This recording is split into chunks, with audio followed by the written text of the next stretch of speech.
Alrighty, everyone. Hello. I hope you guys are all having a good Monday. I hope if you had work, it was a good day at work, and if not, that you had a pretty productive day. I have had a very productive day, and I actually just got done mowing the grass not too long ago, so I apologize in advance for having wet hair and not really having any makeup on, but open discussions are usually pretty laid back. So hopefully we can have a laid back stream where we can just answer questions and talk about CPS.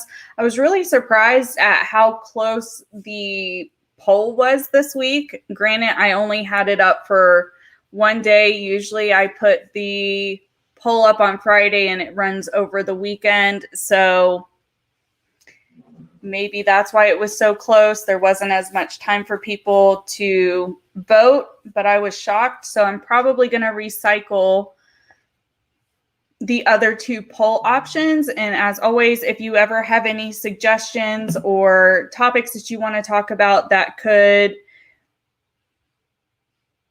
be informative, then always you can leave them in the community tab, or you can DM them to me, whatever you feel best. So I do want to go ahead and say hello to everybody who is here. Thank you all for waiting. Hey, Cheryl. Hey, Michelle. Hey, Pretend Fashionista. Hey, Cheryl P. Flutter Bear. Hey, Totally Clueless. Melissa Brown. Good to see you. Hey, Cooch. Good to see you.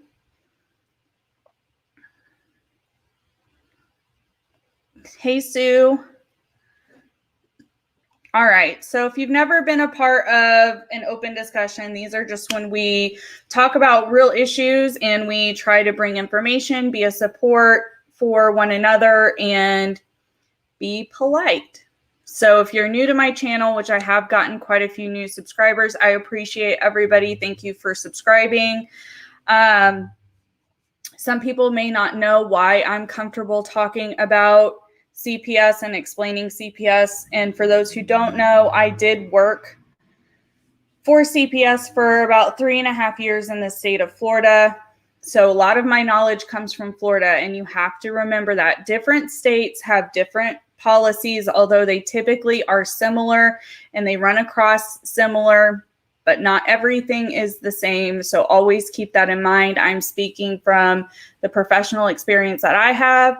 I also have personal experience with CPS, as I was a child who grew up in foster care. I was in foster care for 10 years before I became adopted. So I kind of have dual experience as far as personal and professional experience when talking about CPS. So that is where I stand and why I'm comfortable talking about things like these. As always, if you're asking specific questions about specific states, unless I pull it up, I'm not going to know off the top of my head. So keep that in mind. Hey, Phoenix, thank you guys for the compliments. Hey, Mustang Girl for life. Hey, Dottie. Or Dodie. I never remember how it's pronounced. I think every time I end up pronouncing it incorrectly. So does anybody have any questions? Nobody really left any questions underneath the poll to really let me know why they wanted to pick CPS. So I'm not 100% sure where you guys have questions. I will also state, if you or somebody you know is involved in an active investigation, do not come to me for advice. That is morally and ethically incorrect, and I will not get involved with that. So I'm just going to put that out there for anybody who may be new here. So with that being said, if you have questions, just go ahead and start typing them in. Hopefully it's not glitching on your end like it just did for me.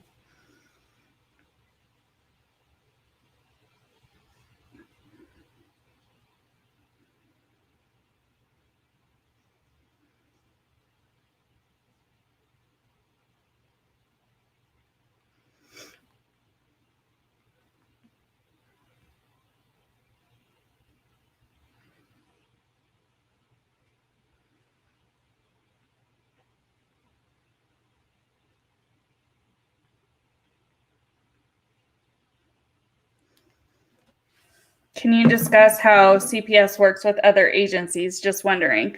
Sure. So, and this really comes down to how a state or a county operates when it comes to their child protection and their agencies. In Florida, CPS as an agency, the Department of Children and Families, works independently when they get an investigation. However, if criminal charges or situations where law enforcement needs to be included, then the case will work kind of in tandem, where the investigator for DCF will share information with law enforcement and vice versa, if that's how it works. But oftentimes in Florida, law enforcement isn't always involved. It really just depends on what the allegations are and if there's any concern there. Other states, like I know here in Utah, they work in tandem with law enforcement. So from the very beginning, law enforcement is right there working the case alongside the investigator. So that really just depends as far as how that county, that state operates their agencies. As far as like courts being involved, courts do become involved when children get removed or there's heightened concern for safety of a child.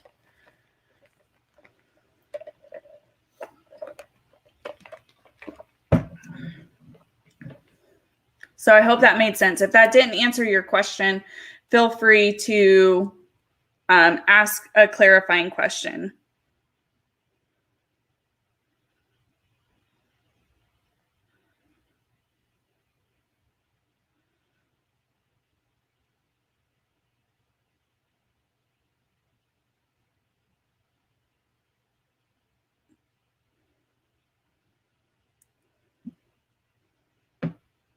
Ohio uses a risk matrix. So I'm not sure in what capacity you're talking about. In Florida, there's multiple different kinds of documentation that goes behind identifying. You can have a family and you get a report with allegations, and there's really not a concern with the allegations for ongoing safety or neglect happening. And then when you go to close a case in Florida, there's always a risk assessment tool that you complete. And if the family is ranked at a certain level or higher, it's almost required that you offer services. And depending on where they hit in that risk assessment, if it's like very, very, very high, which is hard to get to, and if it does get there, it's a conversation that the worker has to have with the family to talk about ongoing services that aren't necessarily court ordered, but that do get followed up on, if that makes sense. What is a parenting capacity assessment? I would assume that's their protective capacities, which would, in layman's terms, is can they identify when they should be a protective parent?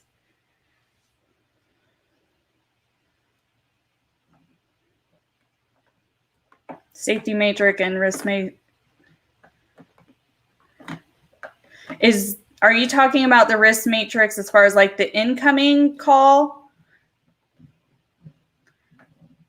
Because some states operate that way. That's not really how Florida operates. Florida operates their hotline as far as if it rises to a level and it has to meet a certain number of criteria for it to be called in.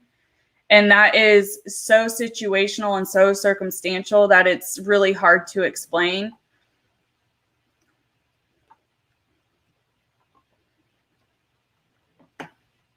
Yeah, and that's the reality. Not all reports that you call in are going to be screened in because, again, it doesn't always raise to the level of what the state or the agency is going to be deeming as needing an investigation.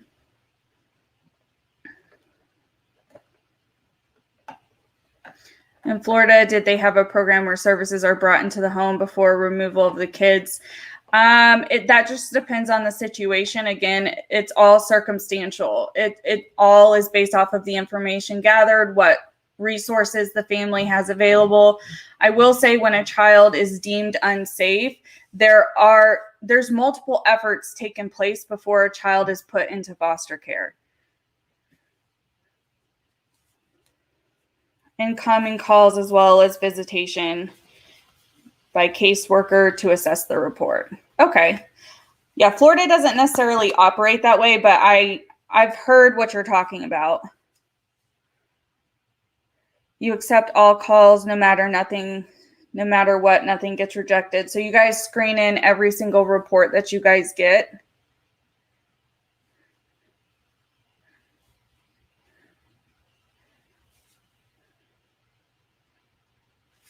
Some states are better about screening in reports than other states. How can someone make a welfare check when kids are not in the home? You had that happen to you. I mean, anybody can call in a welfare check on anyone. If you have concerns for their safety or their well-being, you can call law enforcement and have a welfare check done. And if they're not home, they're not home. And I don't know, because that's when it's more law enforcement than a CPS question. I don't know if they continue to go out until it's completed, or if they just try once, and if they're not home, they don't worry about it. I really don't know. That's more of a law enforcement question. But if a welfare check is called into law enforcement, they have to go out.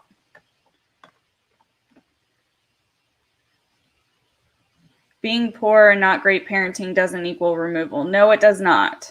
Poverty does not mean that you are a bad parent. Thank you so much, Cheryl P., for the super sticker. You didn't have to do that. I appreciate it.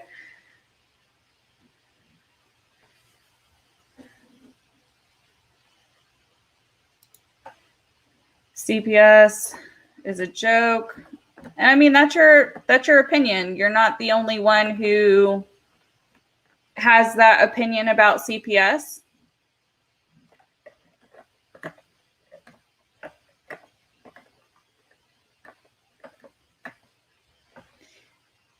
Do you want to go back into the field? Eventually I will. Eventually I will. Probably not where we're at currently. So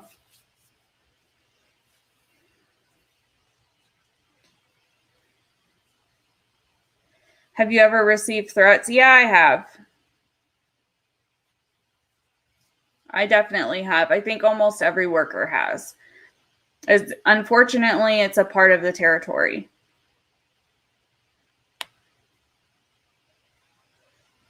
I will probably get back in the field once we move.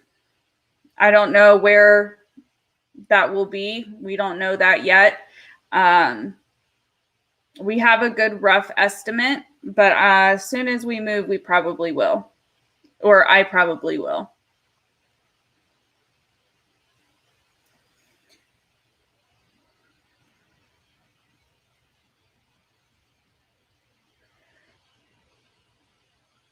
Hey, Sheila, good to see you. I don't know what you mean, Suzanne, that Utah license is just about anyone that wants it. Do you mean as far as being a foster parent or being in the field as a worker? Because to be honest, almost any state will license anyone. If you go through the classes of the agency, like in Florida, you have to take a 2.5-month class and you have to pass a state test. And if you pass, then you are a provisional child protective investigator. And then you have to get a lot of hours, a lot of continued education to become certified. As far as licensure, when you're in investigating, you don't have to have a licensure for Florida. Maybe you do for other states.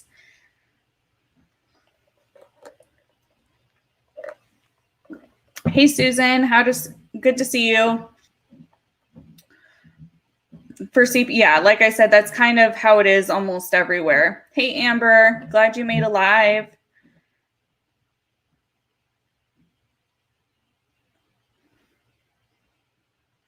It can be frustrating working in that line of work, but it really comes down to your supervisors and your program administrators.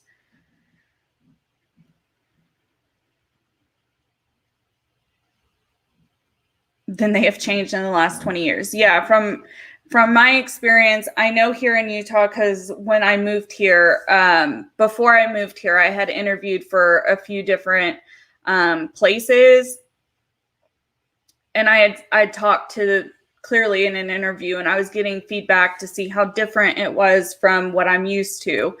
And I'm certified. I'm still certified. I think through July, I'm still a certified investigator through Florida. That would have upheld here, but in Florida, it was a couple of months worth of schooling to teach you the statutes, to teach you everything you need to know, how to interview, the kind of interviewing that you need to do, the ins and outs. And a lot of that kind of teaching, you learn a lot on the job too. That's why you're provisional for about a year, because you can easily go to school and pass a test. And then when you're in the field and you do have a parent threaten you, some people can't handle that and they would quit.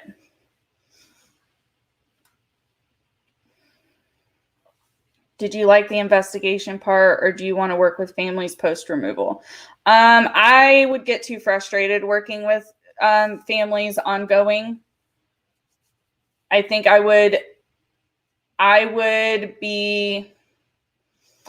have too much of my personal bias get involved.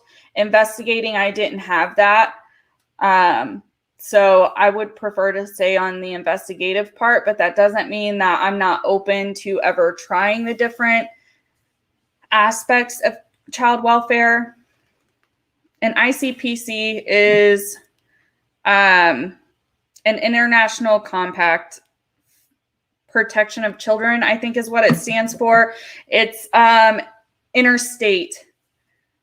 It's an interstate document. So if you have a child, say in Florida, and their family that they're going to be staying with is in, I don't know, a random state, let's say Utah, because that's where I'm at, there will be, because if the child's in Florida state care and the child is going to a different state to live, there has to be communication between the two states.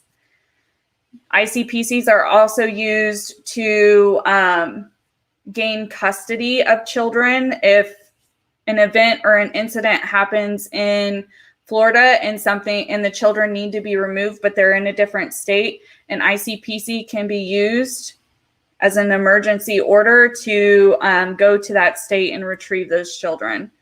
It can work in a number of ways. It's just an interstate compact pretty much. In Australia, the process to be employed as a CPS worker, we call it sometimes, is rigorous, as is the assessment process to become a foster carer. Yeah, it's becoming foster care parents and to even adopt is a lengthy process. It used to be you had to have your master's in social work. In different states now, you don't even have to have a social work degree to apply and even be approved, like accepted to a CPS job. You just have to have, in Florida, you just have to have a bachelor's. They would prefer your bachelor's to be in social work or criminal justice. But I mean, you just really have to have a bachelor's to at least qualify as far as like your education goes.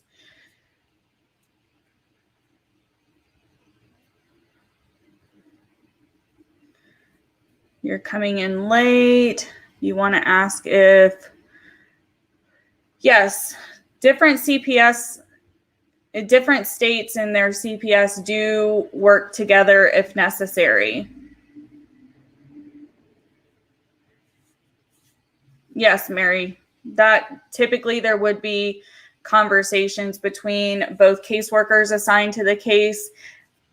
I mean, in an ideal world, but to be honest, like, I'm not foolish. Not every CPS operates the same or works at the same level. So sometimes that doesn't happen.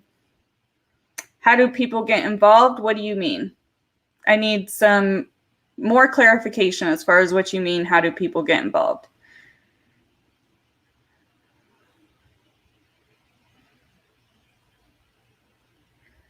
Also used when you have to put the child in treatment program in another state. Yes. Anytime the child is moving, if the child is involved in the court and they are moving to a different state, an ICPC is going to be involved.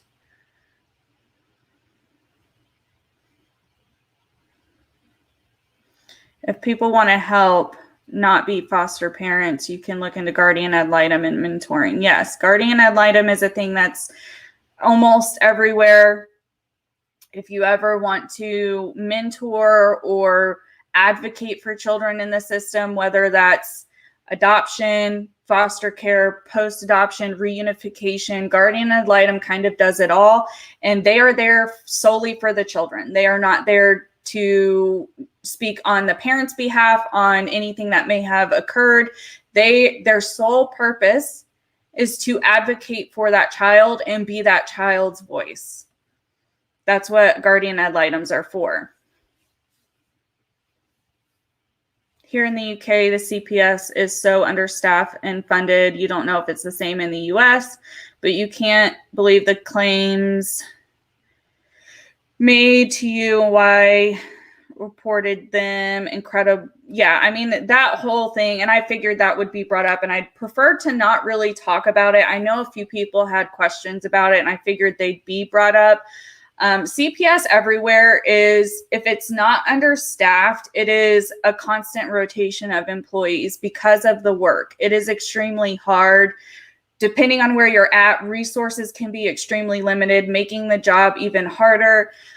Caseloads can come into effect, but the whole time I was a worker, yes, caseloads could be high, but we had strict state mandates that we couldn't go over a certain amount of cases.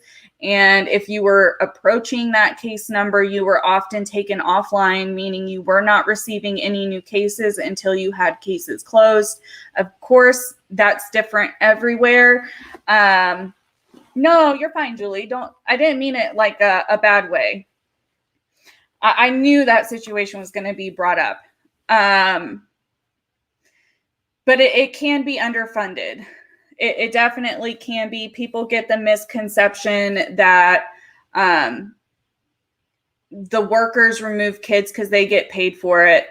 No, at least not in Florida. I was paid a salary wage to do my job, whether I removed children or not. It had nothing to do with children being removed. And if anything, in the state of Florida, they operate least intrusive, which most states do operate least intrusive. And that means to try your every single effort to keep the child with their parents or with a family member or a very close friend rather than putting them in foster care, because the state is not dumb. They know that putting children in foster care is traumatizing. It causes so many more issues for the child. And at the end of the day, most of the workers on the front line care about the children. But making false reports, and of course, I'm speaking from the Florida sense. I don't know in every state. Making a false, like, you know what you are reporting is false, is a felony in Florida. When you call the hotline, it gives you a spiel that if you are intentionally false reporting, you can face a felony charge. You can face fines. You can face time in prison, because it's a serious thing to make false reports.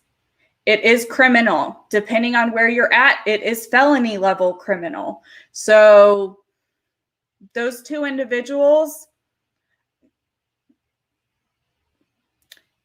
your foolery is going to eventually come back to get you if it hasn't already, because you can't just make up lies on people and call CPS. You can't do that. people get burnt out quickly? Yeah, they can.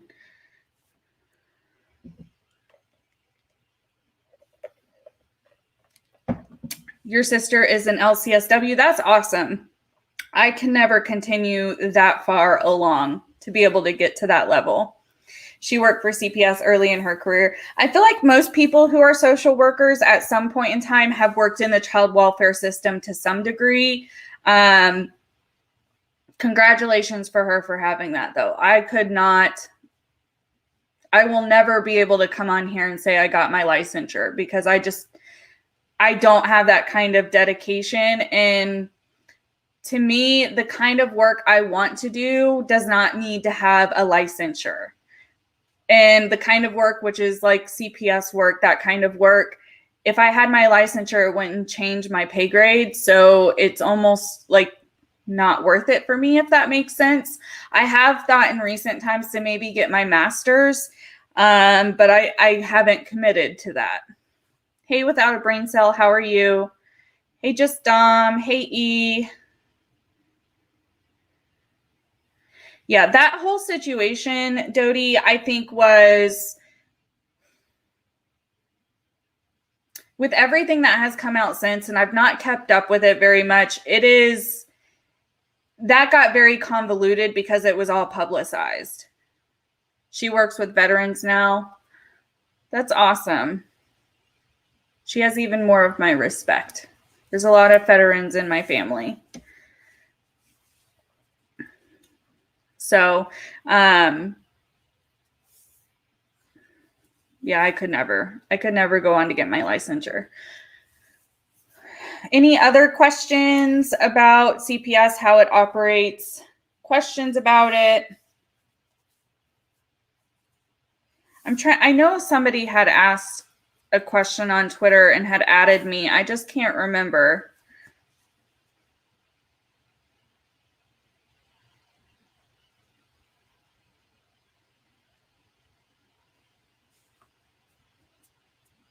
I haven't checked my messages on Twitter in quite some time today. It got to a point where I needed to put my phone down and stop engaging with everybody. I've tried to go through and read my comments on my YouTube page for the last couple of days, and I gave up. So I'm pretty good about at least hearting and commenting back. And unfortunately, just due to the haywireness of everything right now, I probably won't get to it. If I do, it will be in a few days. So I haven't checked my Twitter. Unless I talk to you, because I did talk to somebody late morning today. If your family member is indicated, but she actually does what's asked of her,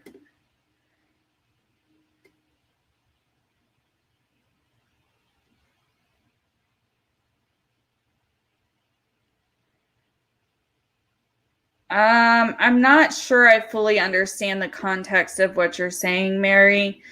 As far as like dependency court and family court goes, it, depending on what kind of job you're getting, it shouldn't affect it. If she's trying to get into social work, it could, because social workers, your whole background is gone through. Nursing, not so much, because that family and dependency court does not really pull up when you do a background check. It's a whole separate part of the court system. Hey, Diane, good to see you. Here in Illinois, if you make a false report 2 times and they find out who you are, they will arrest you. Yeah, the confusion that I think people have when I've talked about false reporting before is the situation that Little Miss Noble and whoever else, Little Miss Noble is the only one who's like, well, and Nat admitted it in an email.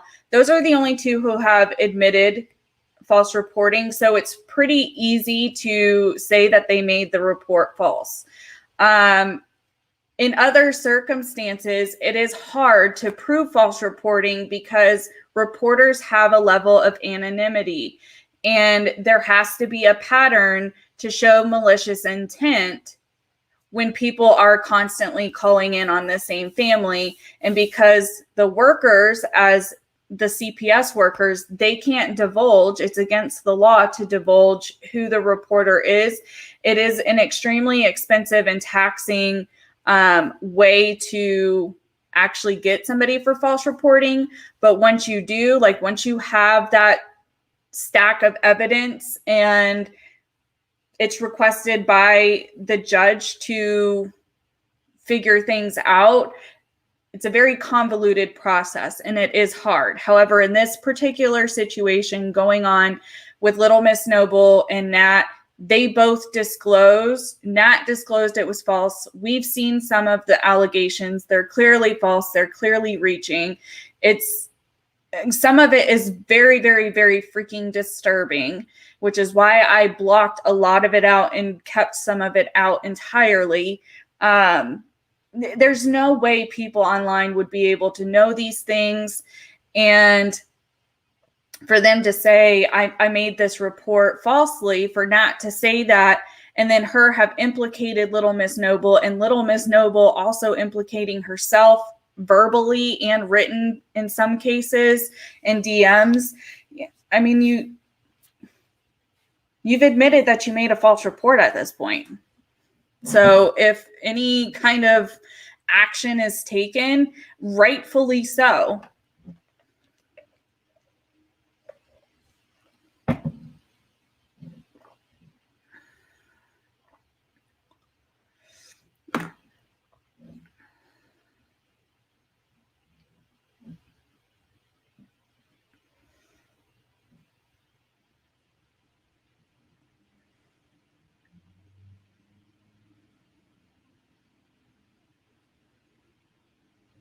Yeah, it is disturbing.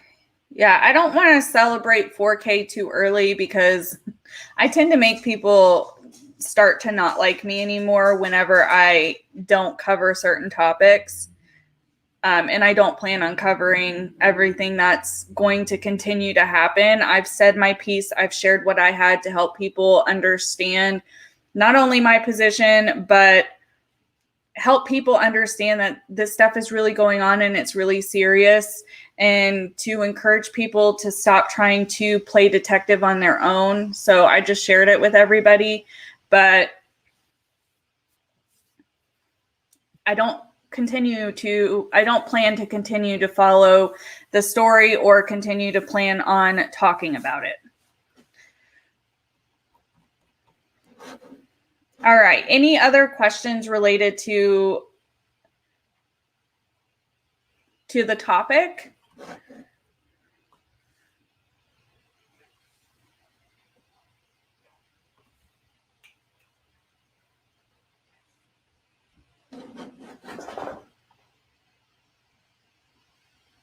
I'm trying to go back and see if there were any questions that I missed.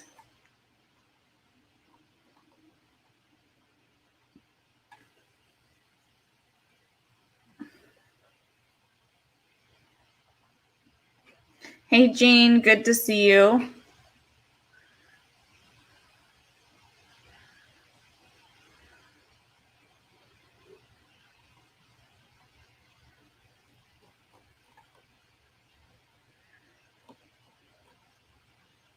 I feel like I've answered all the questions that were in the chat. It's hard for me to know what kind of questions people may have, because some things that people have asked me before in relation to this kind of work in this field, I wouldn't even think to explain.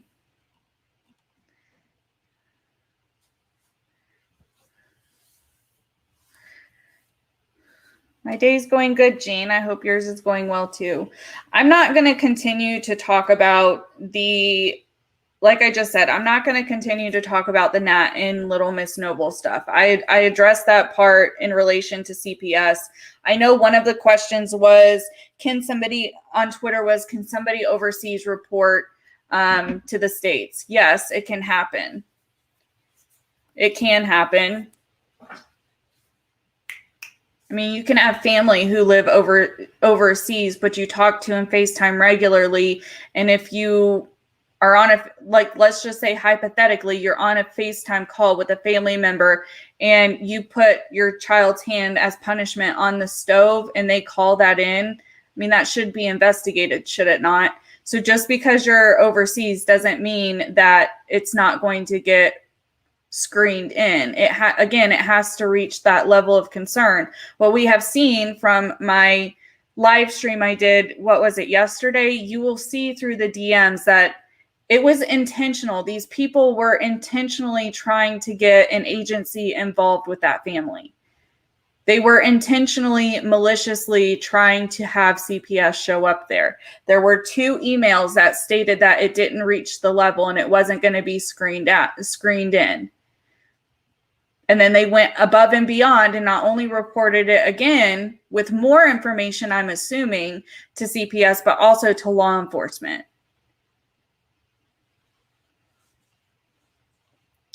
Question just got on. It's okay, Stina. I appreciate you being here. Are there any ramifications for people who fought? Yes, there are.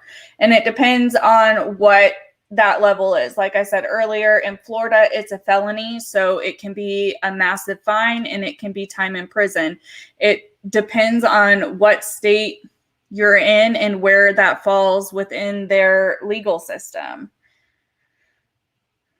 When you had someone call the police for a welfare check, knowing my kids are in foster care, she got arrested.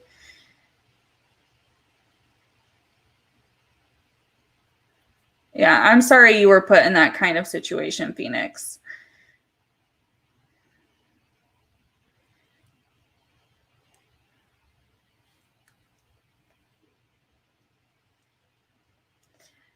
You think with the reporting and the exclamation that you have been telling us for the past few months, you made it perfectly clear. I mean, you know, it is what it is. I'm totally open to answer questions to help people understand, but I'm not going to continue to address this specific situation. I'm good. How are you? Just Stace.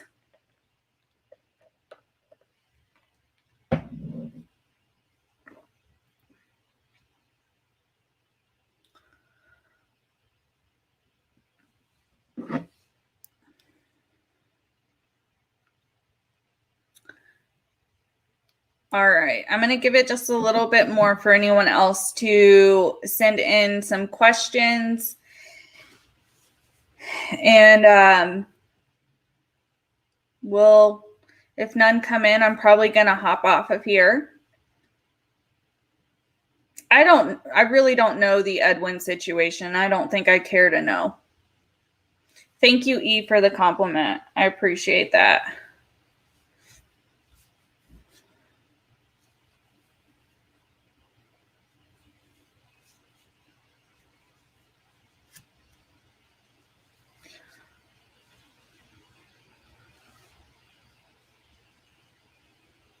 How did this start? I mean, I don't know what you're referencing. The live stream is an open discussion. I have these every morning, if you're meaning that. And people voted on the topic of CPS. That's why we're talking about it today.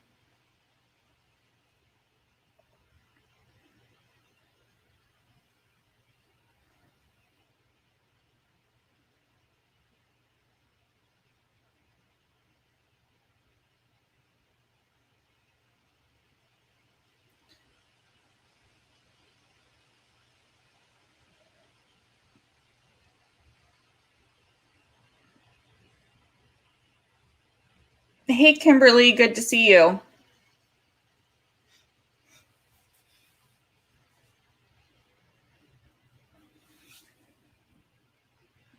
I like to have you guys give feedback because the open discussions, although they're beneficial to me, I feel like it's a way for us to come together as a community and talk about things. Hey, Steph, good to see you. So I will always do these. And I know some of the people who are subscribed to me don't don't like these and don't participate, and that's understandable. I mean, that's fine. Not everybody likes all kind of content. So I haven't seen any other questions roll in, so I'm probably going to hop off of here. I hope everybody has had a good Monday and has a good Tuesday tomorrow and a good rest of their week. I do have some content coming out this week that's kind of going to just be a lot of different stuff. But if there's ever anything you guys see that you want me to cover, feel free to reach out to me. All of my contacts are in the description. You always can reach out to me through those, or you can leave a comment, whatever you're comfortable doing. I hope everyone has a good rest of your day, evening, or night, wherever you guys are. And until next time, bye guys.